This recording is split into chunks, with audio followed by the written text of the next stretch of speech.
आधीच याला सांगायला पाहिजे. ए थोड्या टायकीच्या 15 दिवस झालं शेताकडे गेलो नाही. शेंगा की त्याला जाऊन बघा चल. बरं चल जाया बघा. हा, चल. लाल्या 2 दिवस झालं मालक आला नाही शेताकडे. मालक आल्यावर काय करायचं रे?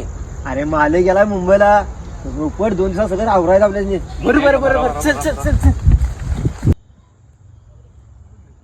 मुंबईला गेल्यामुळं शेंगा बघायला यायचं झालं नाही मर्दा. शेंगा तर कशा आल्यात बघूया की. ए, राजा थांब थांब थांब. काय झालं? नंतर शेंगा चोरायला तर वाटतं ह्यांची मजा करूया. चल दादा शेंगाला गोड आहेत. मी मुठ्ठीभर घेऊ. गुंट्यावर घ्या की. 5 पोती टाकला जातात. या सगळं घेऊन जा. कांदा नंतर दिलदार आहे. घेऊन जाऊ तिथली पोती. दिलदार आहे. घेऊन जा सगळीच. माग सर रे बुट्टीभर घेऊन जावा. 5 बुद्धी तुमच्या काय बाच राहणार होय रे. मुठ्ठीभर घे. पावसाभर घे. आहे, गुंता घे. हा, शेंगा.